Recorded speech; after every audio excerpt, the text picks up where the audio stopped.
হীরা বলতেই চোখের সামনে ভেসে ওঠে চকচকে এক পাথর, যেটি কিনা বিশ্বের অন্যতম মূল্যবান এক টুকরা। সাদার পাশাপাশি কালো, সবুজ, নীল, গোলাপি, বেগুনি, হলুদ ও লাল সহ অনেক রঙের হীরা পাওয়া যায়। বিশ্বের বিভিন্ন দেশে রয়েছে এই খনিজ সম্পদটি, তবে সেসব দেশে এখনও অন্ধকার বিরাজ করছে। তেমনি এক হীরার খনির মুসলিম দেশ সিয়েরা লিওন। পশ্চিম আফ্রিকার এই দেশটি রয়েছে দারিদ্র্যসীমার অনেক নিচে। দেশটির শতকরা ৭০% মানুষই দারিদ্র্যসীমার নিচে বসবাস করে। গৃহযুদ্ধের কারণে দেশটিতে বড় ধরনের কোনো শিল্প কারখানা গড়ে ওঠেনি, ফলে দেশটিতে বেকারত্বের সমস্যাও প্রবল। ১৯৬১ সালে ব্রিটিশদের কাছ থেকে স্বাধীনতা লাভ করে দেশটি। ব্রিটিশদের অত্যাচারে সিয়েরা লিওনের জনগণের জীবন ছিল দুর্বিষহ। তাদেরকে খনি শ্রমিক হিসেবে কঠোর পরিশ্রমে বাধ্য করা হতো। স্বাধীনতা লাভের পর দুর্নীতি ও অপশাসনের কারণে ১৯৯১ সালে গৃহযুদ্ধ শুরু হয় সিয়েরা লিওনে। সেই যুদ্ধ দীর্ঘ ১১ বছর লেগেছিল। জাতিসংঘের হস্তক্ষেপে ২০০২ সালে দেশটি শান্ত হয় এবং নতুনভাবে যাত্রা শুরু করেছে।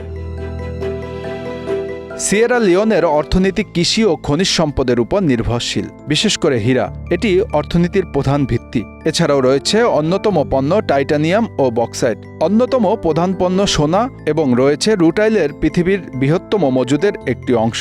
সিয়েরা লিওনে রয়েছে পৃথিবীর ৩য় বৃহত্তম প্রাকৃতিক হারবার। তারপরেও এদেশের মানুষের এই করুণ দশা কেন, এমন প্রশ্ন অনেকের মনেই।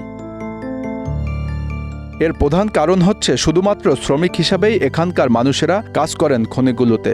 বিভিন্ন দেশের বড় বড় কোম্পানিগুলোর মালিকানায় সেখানকার খনিগুলো, যে কারণে এই সম্পদের বেশিরভাগ মূল্যই চলে যায় মালিকদের হাতে। নামমাত্র মজুরিতে এখানে কাজ করতে হয় স্থানীয় মানুষগুলোকে। দেশটির দক্ষিণ পূর্ব এবং পূর্বে সিয়েরা লিওনের প্রায় ১/৪ হীরা পাওয়া যায়, যেখানে হীরার ক্ষেত্রগুলি ৭,৭০০ বর্গমাইল জুড়ে রয়েছে। দেশটির পশ্চিম অঞ্চলের টনকলিলি খনিটি সিয়েরা লিওনের বৃহত্তম খনি, যা ২০২১ সালে আনুমানিক ১৫.১৭ মিলিয়ন মেট্রিক টন বার্ষিক রান অফ মাইন উৎপাদন করে।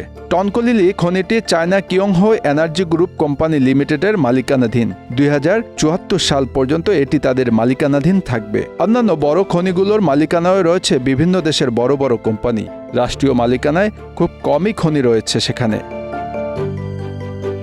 আন্তর্জাতিক মুদ্রা তহবিল IMF-এর ২০২০ সালের এক প্রতিবেদন অনুযায়ী বিশ্বের গরিব রাষ্ট্রসমূহের মধ্যে সবচেয়ে নিচে রয়েছে সিয়েরা লিওনের অবস্থান। দেশটির মানুষের মাথাপিছু জিডিপি ছিল তখন $১৬৯০। দেশটির মুদ্রা লিওনই পৃথিবীর সবচেয়ে দুর্বল মুদ্রার একটি। Bangla affairs news desk.